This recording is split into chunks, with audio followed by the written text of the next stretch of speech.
everyone, and thank you very much for watching or listening. Liam Hartree here today with another episode of the Simply Inspired podcast. And boy, oh boy, do I have a special guest for you today. Today's guest, professional ultra runner, Harvey Lewis, who is regarded as one of the greatest ultra runners of all time, Badwater winner, which is regarded as the toughest foot race on earth through Death Valley. We'll get into that later on, find out if it really is the toughest. But Harvey has competed in and won some of the most amazing races in the world, including representing Team USA at the International Association of Ultra Runners World Championship, I believe 4 times. His qualifying run for the 2017 championship was 157 miles just to qualify. So that'll give our audience some idea of what we'll be talking about today. He's competed in well-known races, including Badwater Ultra Marathon, as I mentioned, Arrowhead Region Ultra, the Marathon des Sables, and lesser-known events such as the Ultra Gobi, if I'm saying that the right way, 250 miles across the Gobi Desert in Western China. So these are just a few highlights, but as always, we'll be delving deeper into the mindset that it takes to reach such a high level in one of the world's toughest sports, and a lot more. I love this man's enthusiasm. His passion for what he does will be tangible to all of you in just a moment. So Harvey, thank you so much for coming on the show, and thank you so much for taking time out of your busy schedule to make this happen. I'm very, very grateful for that, to be honest. Liam, I'm thrilled, and I couldn't be more gracious for the incredible introduction. Thank you so much. Yeah, it's been a definite wild journey, and believe it or not, I've been racing ultras for 27 years now. 27 years, and I feel like I'm actually still at the peak of my performance, which is kind of crazy. That doesn't normally happen in most sports. I have won Badwater twice, and I've represented our Team USA for the U.S. National 24-hour or the World Championship for the 24-hour race 5 times. And most recently, I was also the World Champion for the Backyard Ultra in 2021. And we're going back to another individual Backyard Ultra World Championship this October, where I hope to somehow pull out a repeat of that. But it's exciting to be here, and you have a real diversity of people on your show. So it's an honor to be here. Well, it's an honor to have you here, Harvey. It really, truly is. And thank you for adding in a few things there. As I mentioned, when I talk with people who've achieved as much as you have, my job condensing it down, that's the trickiest part of the job. So thank you so much. Go on, sorry. Oh no, I said you definitely had it well covered, my friend. Well covered. Excellent. Well, thank you. Let's talk about a topic that you just brought up just now, the amount of years you've been competing at the highest level. Now, you obviously love what you do. As I said at the beginning, your passion, your enthusiasm, your zest for life really is tangible, even across this Zoom, thousands of miles apart. It really is tangible. But besides from your love of running, what has kept you going and kept you able to compete at the highest level consistently for as many years as you have? Let's start there, even though it's not strictly speaking the beginning, but I think it's a good topic to start with, please. Well, I'd also like to say, I actually really didn't hit my pinnacle performance until maybe the last 10 or 11 years. I went for many years in running ultras where I never won a race. I think my first race I won was in 2010 with ultras. It was a race in Canada, a 100-mile race. And what has really definitely helped me to stick with it and to continue to perform or to just strive for my very best is I feel like it's a variety of combination of things, but definitely listening to my body. That's a big factor. So, I mean, there are days where I feel really ready and rambunctious to go run forever. And I may go out and run like a really 20 miles, or I may go run like some speed work. And then there's days where I'm like, oh, I'm feeling beat up. I've definitely like done a lot in the last however many weeks or months or days that might be. And I have maybe I'll only run like 2 miles. I do have a run streak where I like get out at least every day and do something. But after a big race like Badwater or a backyard ultra, typically I'm only running like a mile the next day, or I'm running to work. I have a run streak back and forth to work as well. And like, actually that would be another example of like something that's really kept me going is running back and forth to work each day. So that streak is 10 years. I teach high school in addition to being an athlete and a runner. So I teach high school. And so that definitely adds motivation, because there's days where I find it harder if I wait to the end of the day to do my workout by far than if I like get up in the morning and I do a workout, and then maybe in the afternoon I do a workout. I find it's much more difficult if I wait and put things off to the end of the day. So another element is like nutrition. So I found one of the big jumps I made was when I first went vegetarian. I used to be a big kid in middle school and elementary school. If you guys remember the film Goonies, I was Chunk in Goonies. And so when I changed my diet, or I wouldn't even call it a diet, I just call it my nutrition, my lifestyle, to eating more vegetarian, then I noticed a jump. And in 2016, when I changed over to eating all vegan foods, I noticed a big jump just in terms of like lowering inflammation, also my choices of eating healthier things, that, making mental like dedication to finding those healthier options. And just the recovery time is really quick. So it's kind of amazing. This year, for example, I did a 375 mile backyard ultra in Queensland, Australia. And then I followed that like less than 2 weeks later with a 135-mile run in Badwater. And then with the race in Queensland, Australia, as the last person standing, I was the third to final finisher, and I got an American record with that. It was like 90 hours. And then with Badwater, I made the podium as well as the third male. So it was kind of amazing to have those two big races that are really, really tough line up to be like only 2 weeks apart. Actually, it may have been a little closer than that. It's just, that is a major part of the nutrition in terms of like having a quicker recovery. And there's never a time where I've ever been protein deficient or any other type of deficiency. So it's very much interesting in terms of like the types of cultures we live in, what we typically are taught either through our upbringing or our culture that we live in terms of what is the most healthy thing for us.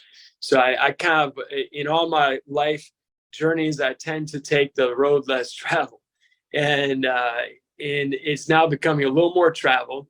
But it's something I try to encourage people, even if they're not going to be vegetarian or vegan, just to consider eating more in that direction. It's definitely going to benefit you and your quality of life and longevity. Absolutely. Well, it's quite a few topics contained in that first answer that I absolutely love. Brilliant. For sure. Oh, it's brilliant. Absolutely brilliant. Really good advice for people. I love it. And that's why I started there. It's obviously as you have progressed along, you've got better and better, sort of like fine wine, you know what they say. And I think that's very, very inspiring for people listening to this who are pursuing their goals, whether it's in running, whether it's in something else altogether, business, education, whatever dream they're pursuing. It doesn't happen overnight, not to sound cliche, but it does take time to build up and to develop. So when we look at those early years before everything you've achieved now, did you expect to get as far as you now have, if that makes sense? Or were you just competing for the love of running to sort of push your boundaries a little bit, see how far you could go? What were your expectations early on in your career, please, Harvey? That is a great question. So I had like two sides to it. On one side, I thought there's no way in the world I would ever do the kind of things I'm doing today.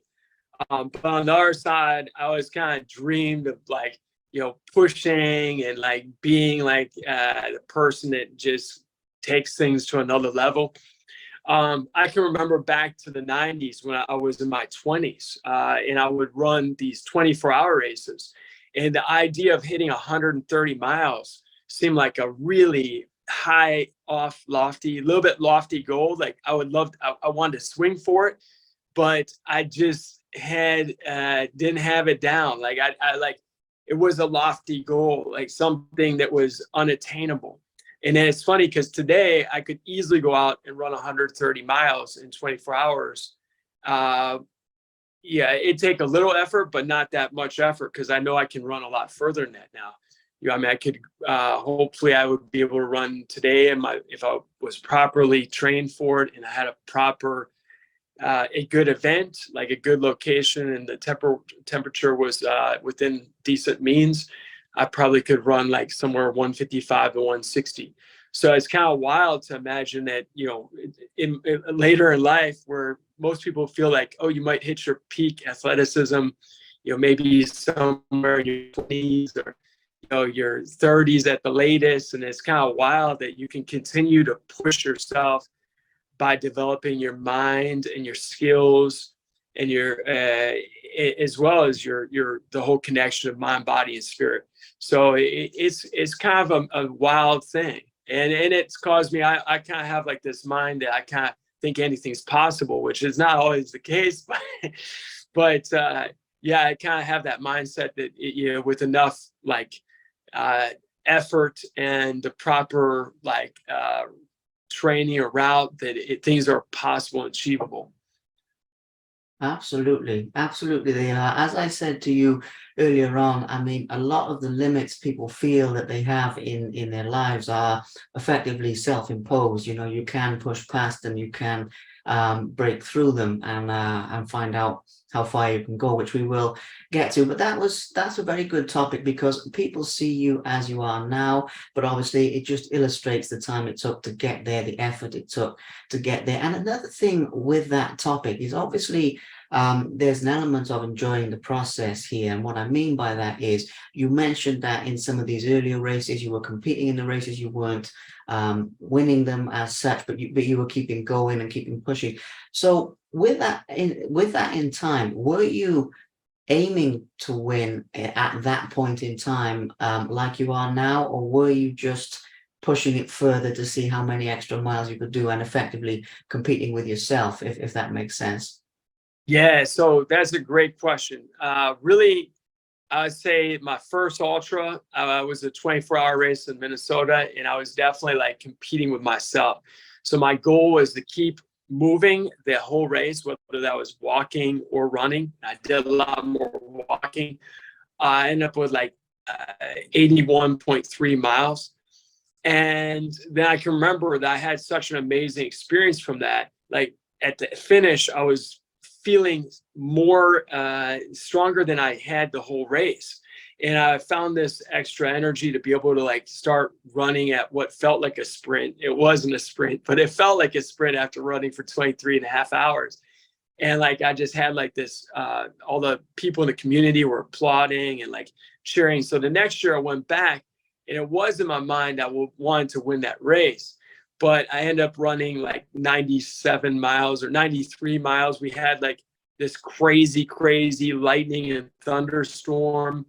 And like everything I had imagined didn't go the way it was that I had dreamed it. Like it was like the worst possible weather. I ran too fast the first 1/3 of the race. So I just tore myself up to like the second 2/3. And then after that, honestly, I never hit above. I think that like for years I'd hit like around 101 miles or 4 miles. And, it's really interesting. And then finally, I went back to that same race in like 2010. And I have wanted to win that race for years. I mean, it was either 2010 or 2011. I think maybe it could have been 2010. I went back to that race 14 years later, and I had dreamed of winning the race in 97, but it was really a big, lofty dream. And then I went back and I ran like 141 miles or something like that. And I ended up qualifying for the US 24-hour team that goes to the World Championship in Poland that year. But that was kind of a wild jump. And like seeing like, and I built a little confidence over time because I have won some like shorter races, like 5Ks and 10Ks. And I won that 100-mile race in Canada. And I think that was my second race that I have won that was an ultra. For years, it was like competing against myself. I'm running this to finish the race as far as I can or the best I can. And I really had no chance of winning the race. But I kind of like always hung on to the idea, well, I'd like to do that. So it's kind of a strange thing. Like most people don't go for like 14 years before they win a race, and then they continue getting better and better at something like that too often. But if you stick with it, it's definitely it's I think a lot more doable. You kind of have to have a joy of whatever you're doing, I think, to make that happen. And so I think finding your love of whatever it is you're pursuing and making it like enjoyable. I mean, I've definitely put a lot of like strenuous effort into what my training is. And it looks like many days I'm out like special forces or something in terms of what I'm doing.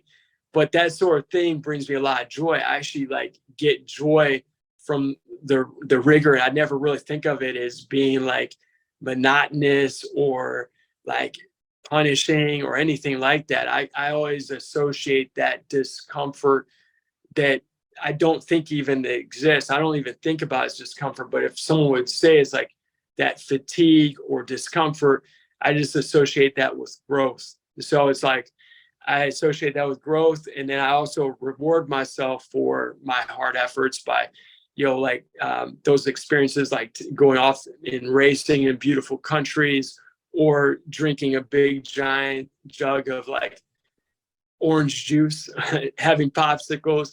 I have like fresh Michigan cherries, like things like that at the end of the run that like kind of reinforce. It's like Pavlov and positive operant conditioning is like reinforcing things that might be associated with negative attribute actually associate with positive attribute. And I come across that sometimes, like people say, oh, I don't like running or jogging. And I understand, like, that's great. If you like to go to a gym and lift weights, that's fantastic. Or you want to go for hiking, cycling, whatever it is, find something that's active because it's going to impact you tremendously in terms of like the endorphins and like your mental health. It can make you feel so much better in your immune system. There's just so many positive things from it. But sometimes people, they've developed like a negative mindset about jogging or the gym or something from something they've experienced in the past. Like back in time, for example, in America, like with phys ed, you find like coaches who would like punish their athletes by saying, oh, you have to go run laps. Like I never looked at, like I tried to play football. I was never good at it, but like when the coaches would have us do laps, I never thought of it as being like a punishment. But I think sometimes people have been conditioned somewhere earlier in life by something like that. And so they have to like condition their mind into a positive associations with those things so that then they no longer make it a negative association. Absolutely.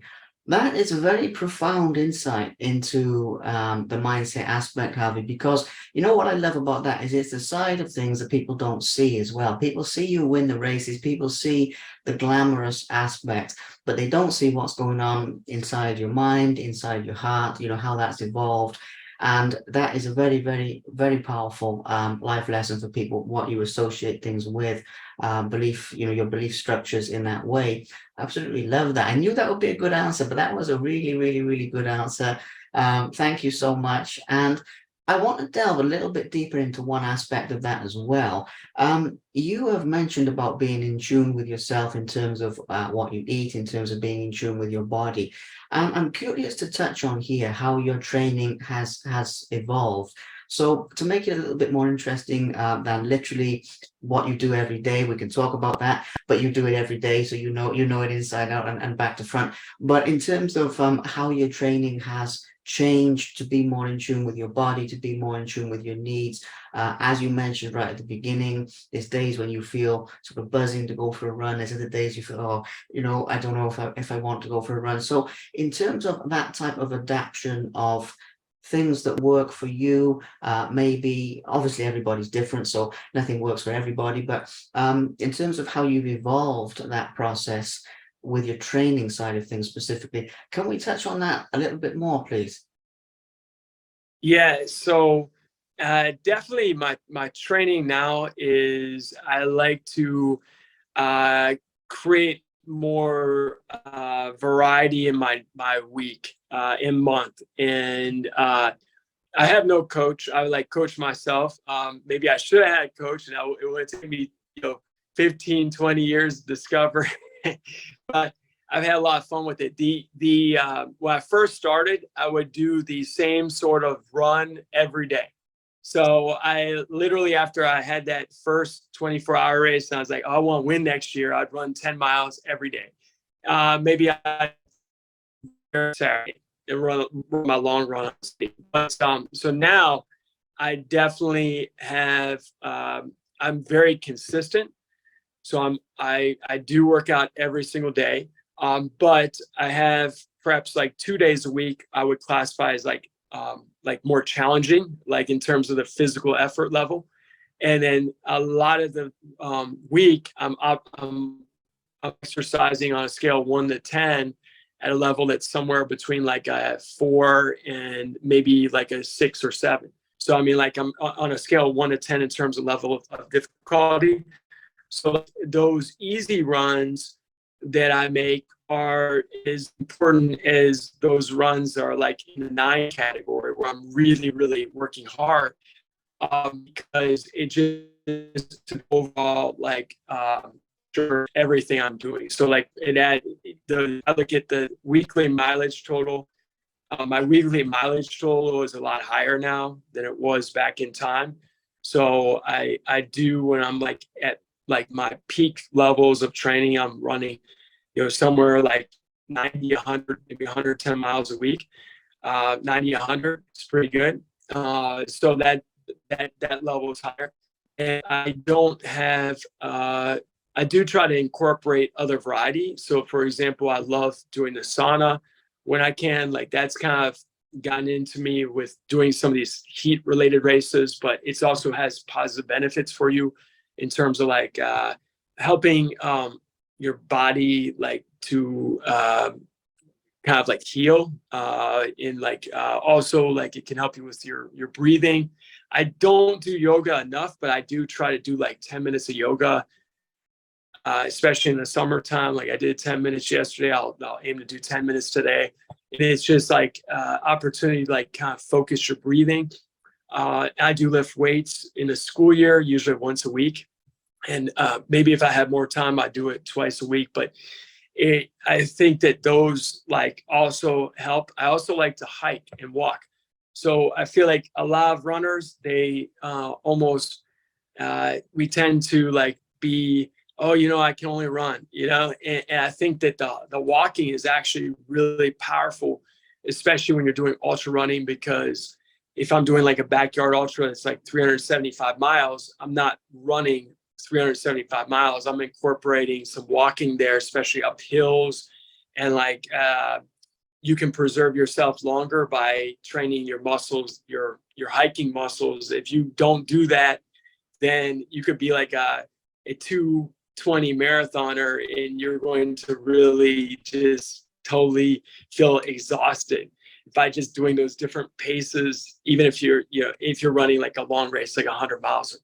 So that's just like the short picture of like things. I mean, I also have like a guy who I call him Mr. Miyagi, who does active release therapy with me. And it's kind of like a sports massage where he only focuses on trigger points at certain places in your body. And usually I'll see him like 3 times a month, 2 or 3 times a month. And like, fortunately, I've had 0 issues. Like I've got no knee issues, no hip issues. I feel like I'm 20 years old. So it's crazy. But I can't take that for granted. And there's no guarantees. So I have to always be wise about taking care of my body. Like the plant-based foods is a really big contributor, like lowering inflammation, listening to my body. Sleep is another thing I'd never really understood, like the value of sleep as greatly as I do today. So I'm always aiming to try to, I mean, it doesn't always work that way, especially if I'm running a 4-day, 4 days in the last person standing race. I'm definitely not getting that great of sleep. But typically, I do aim to try to get like 7.5, 8 hours of sleep. And it's very important, especially if you are like working on building yourself or like increasing where you're performing to another level in the atmosphere. So, I mean, it's like that sleep is super critical. Absolutely. I love that because, Harvey, you've touched on a very holistic approach to your lifestyle, which I really like as well. You haven't just put the training in a niche. Obviously, it is a whole lifestyle that incorporates every part of your day, sleeping and waking, as you've said. So, that's a very valuable lesson for people as well, because again, whatever people are pursuing in life, every aspect of their life has to match up with that, contribute to that, and fit in with that. So it's a very, very powerful topic. I love the holistic approach as well. Listening to what works for yourself personally as well, not just following a totally rigid regime that doesn't sort of deviate. There's room for deviation. That's an important lesson. There's so much you said there. I'm resisting the temptation to veer off into other topics, but it is absolutely brilliant. And following on from that, obviously, to touch on a few races themselves. Now, I'd love to touch on all of them. I think we'd be here until next week if we did that. So we have to pick a few key ones. And one of the ways I was going to ask you to narrow that down is, obviously, you've raced through very extreme environments. I mean, Death Valley, the Sahara Desert, the Chinese forest I mentioned, are very, very extreme places.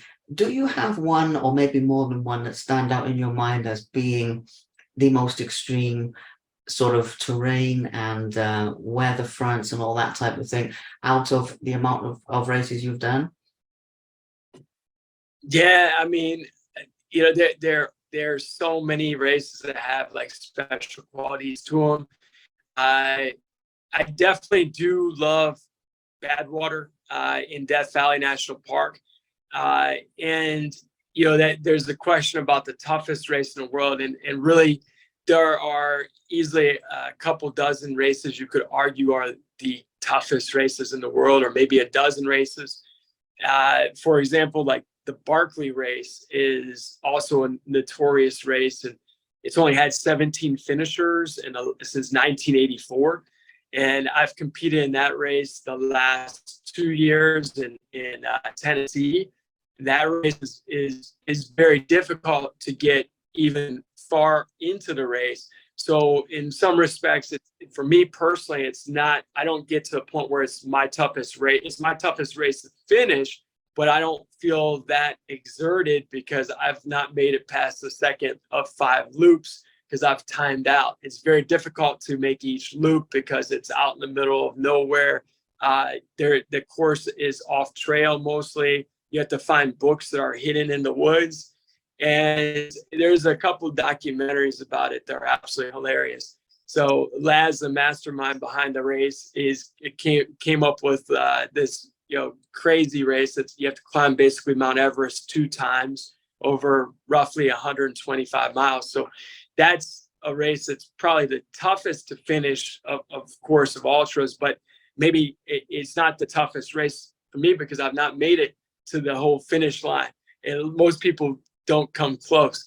So, but yeah, Badwater is a famous race in Death Valley National Park, which is the hottest place on the planet. So it usually gets up to like 134 degrees Celsius, which is well above like 50 some degrees. I'm sorry, 134 degrees Fahrenheit, which gets up to like 50 some degrees Celsius.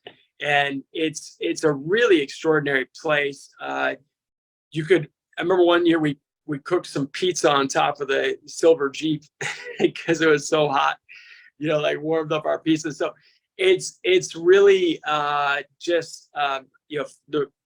the runners, historically they were saying that a lot of runners run on the white lines because the shoes wouldn't melt. I've never had an issue with my shoes melting, but it is definitely a incredibly beautiful place to have a race. And it finishes at the basically the portal to Mount Whitney, which is the highest mountain in the lower 48. And it goes up over 3 mountains. It's definitely a majestic place you can see for like 50 miles, which is totally different than I believe what it's like in Wales and also in Ohio. I mean, I guess you guys actually have mountains, which is really neat. But here in Ohio, like we can't really see more than like 20 miles if we're fortunate. So it's really just a majestic and foreign. It seems like somewhere you would see in Mars or something. So I do enjoy that race quite a lot. Wow, remarkable. I knew when I asked you that, Harvey, it's a big question because obviously so many of these races are on these extreme points in the world, in terms of the temperature, in terms of the environment. That is absolutely remarkable. To be 110% honest, I didn't know you competed in the Barkley Marathon. Obviously, I've heard of it. It's insane. I've read up on it and seen bits of footage and everything, but that's a nice little hidden gem that's come out of this interview for me. So thank you very much.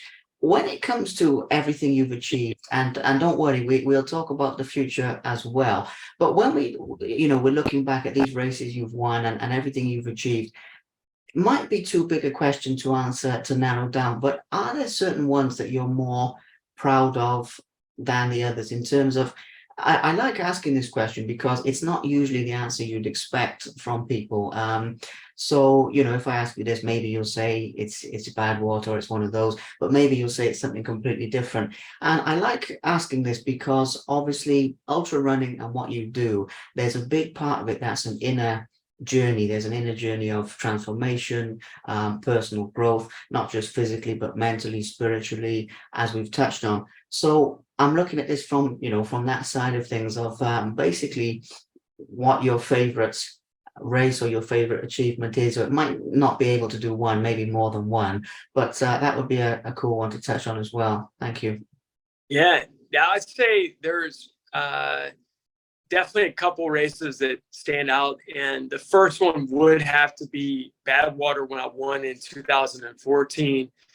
And the reason being for that is it was actually 10 years to the month where I broke my neck. So I broke my neck in a really bad car wreck in 2004, and I had my 5th and 6th vertebrae fused and added titanium and added bone. So that was an incredible experience.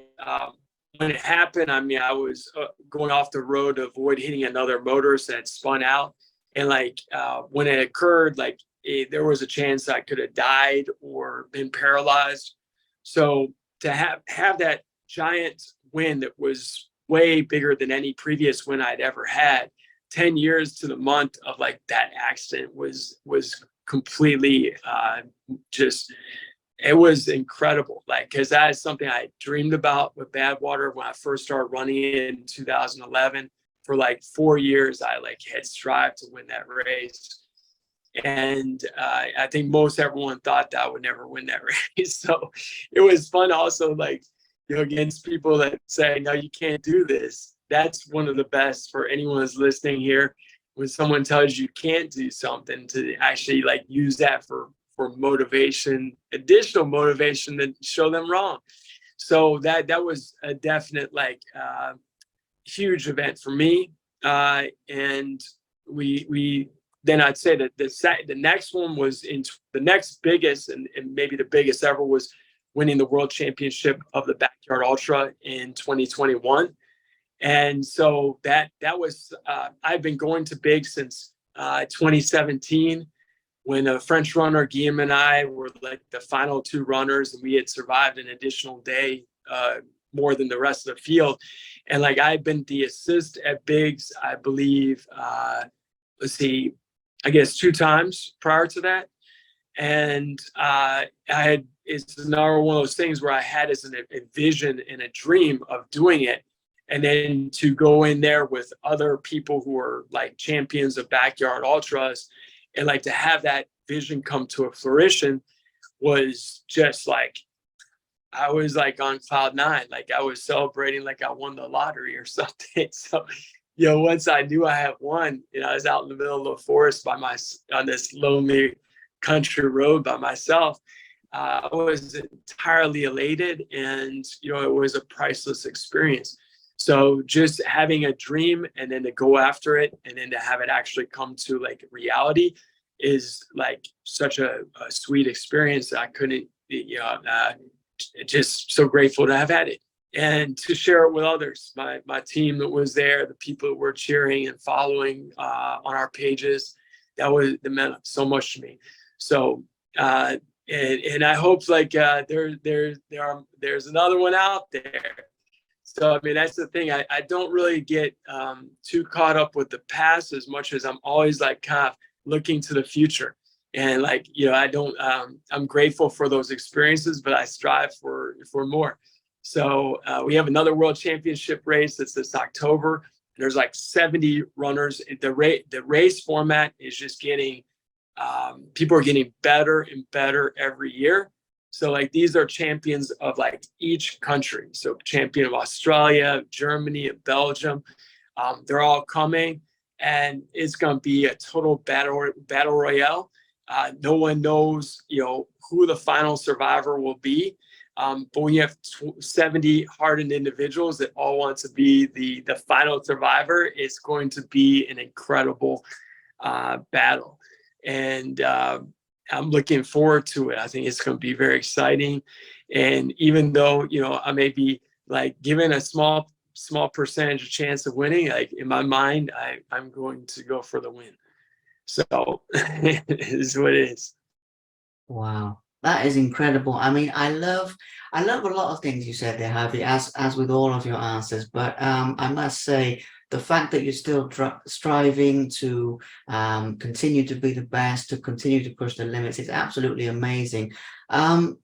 Obviously, you'll be focused on the October race. You'll be preparing for that. So I'm not sure if you are looking past that at all, or you probably focus on one race at a time. But if we did map that slightly further forward in time a little bit, are there any other specific races you'd like to win, or specific goals you have that you haven't already achieved? Because you've achieved so much, but as you said, I can feel that fire inside of you that's still yearning for more. Hence, at the beginning, I said about past, present, and future, because there's a lot that's yet to come for yourself. So are there certain, as I say, specific races that you'd like to do, looking into next year, or however far forward you'd like to go in time? I don't mind, to be honest.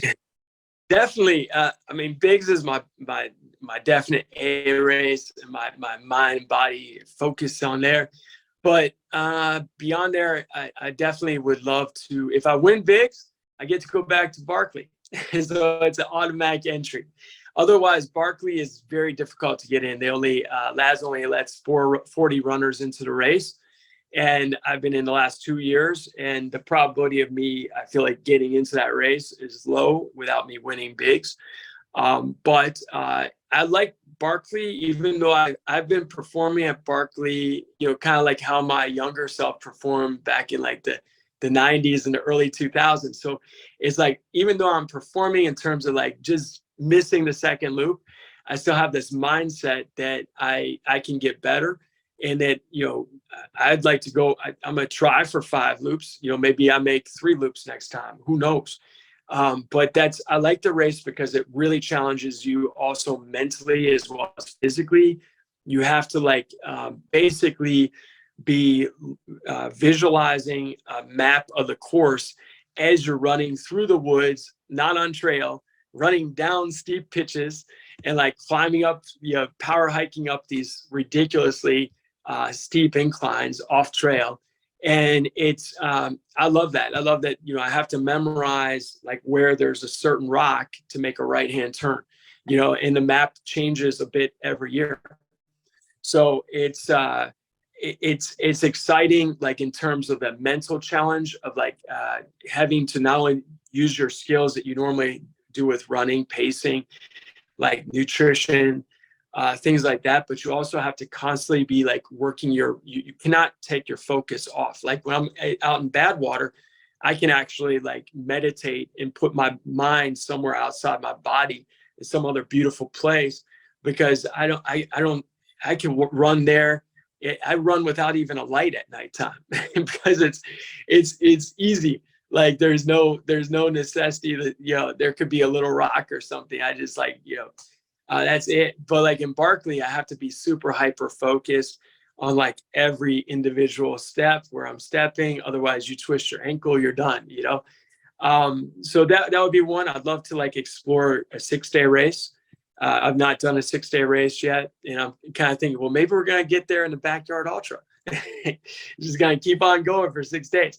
No, I'd love to do that. I'd love to go back again to Badwater one of these years where I fully 100% am driven to training just for that race.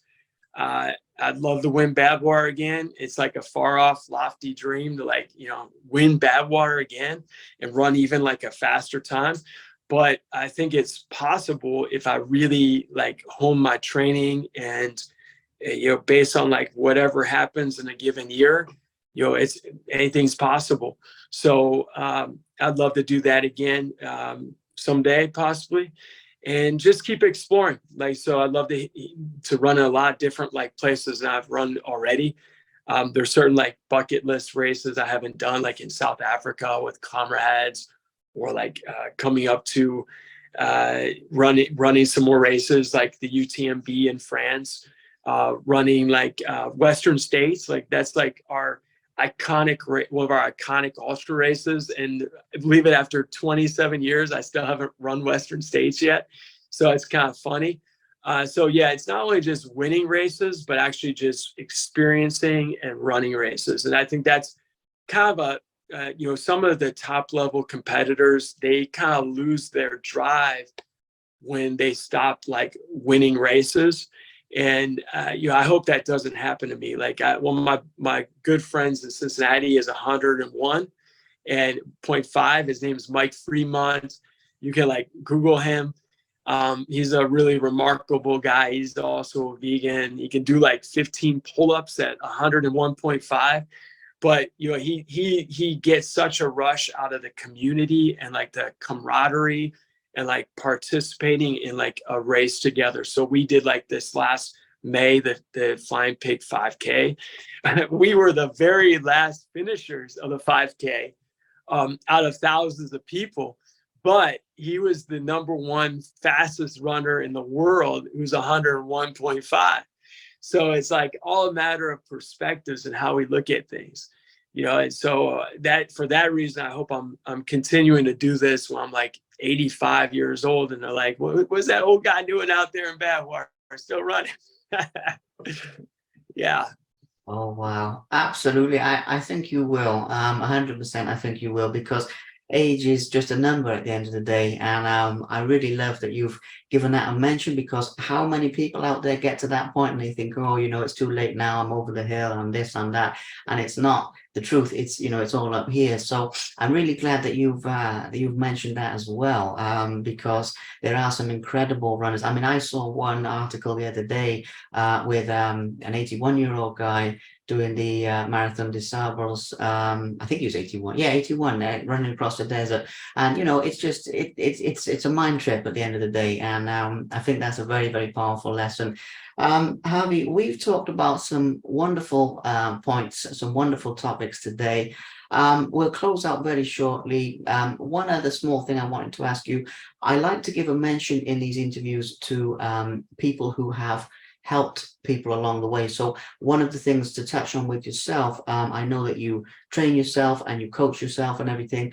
No man's an island. And even though we focused on the inner journey and everything, are there people that you would like to make reference to, say thank you to, who've just helped you a little bit along the way in your journey so far? Yeah, most definitely. Like a big element for ultra running is our crews. So I've had phenomenal crews, and I don't always have a crew at every single race. Especially like if it's a short race, like a 50K race, I may just go and run the race by myself. But crews make a huge impact. And one of my good friends who's been like a crew chief for me is Judd Poindexter. He kind of dabbles in a bit of everything. I actually met him at Marathon des Sables in Morocco. We shared the same tent. And I mentioned to him I was doing Big's Backyard in 2017. He had a DJ gig, and he had to stay up almost all night long, but he came out the next day and he crewed me to the finish of that race. And we've really just hit it off. And he's been like my pinnacle crew for like when I won Badwater and also Biggs in 2021. And so in addition, I've had other friends like my friend Matt Garrett. He lives in my local town. He's actually crewed at Badwater 10 times, which is amazing. So the people that come out and crew us in our sport are like the people in our corner ring. And like they can have such a dramatic impact in terms of like the type of energy you absorb in terms of your attitude during the race. Finding people with a strong positive attitude who are adapt to like difficulty, and they like persevere with like it takes a lot to ruffle their feathers. Like that type of person is really is strong, and it makes such a dramatic impact. I could not have won most of the races I won without having someone as crew. My partner Kelly, who is my fiance, she has also been a critical crew member, both in races or back at home, like just sharing positive energy with me and putting up with my crazy adventures. And so we're going to Canada next, to Alberta, and she'll be like my principal crew person there. And she hasn't had a chance to crew me, I think, in maybe a year and a half or so. So it'll be quite fun. She is very straightforward about give me good direction. So it'll be quite an interesting experience, I'm sure. Absolutely. Absolutely it will. It's wonderful to give those people a mention because obviously, as I always say, you're in life together, you're in the adventure together. To the outside world, sometimes these people are a little bit more behind the scenes in a way, so it's really good to give them the credit that they deserve.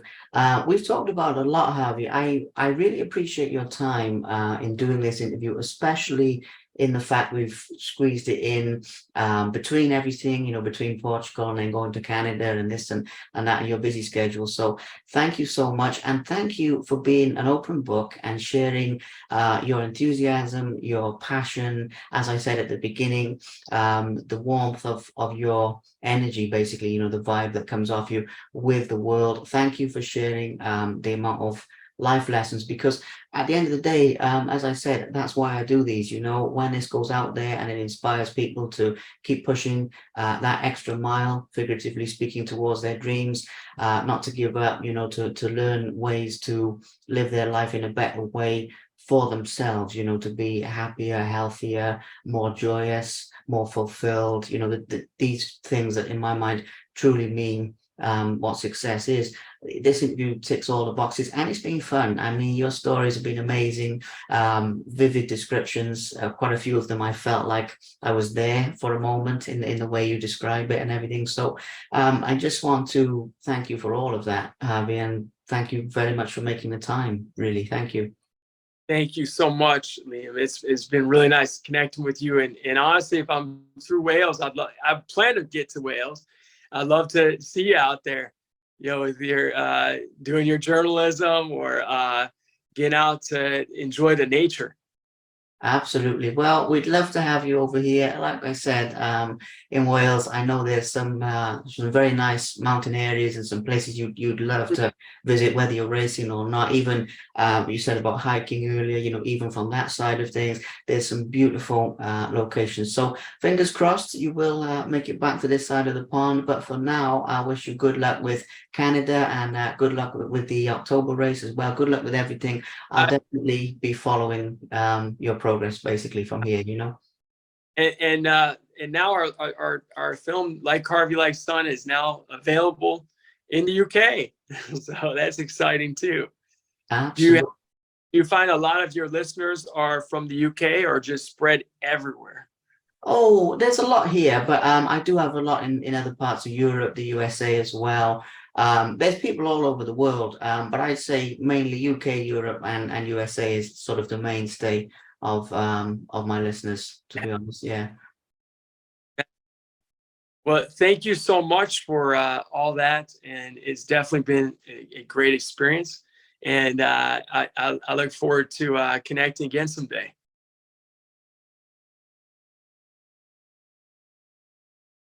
Thank you very much for watching. Please subscribe to the Simply Inspired YouTube channel, and there'll be more videos coming soon.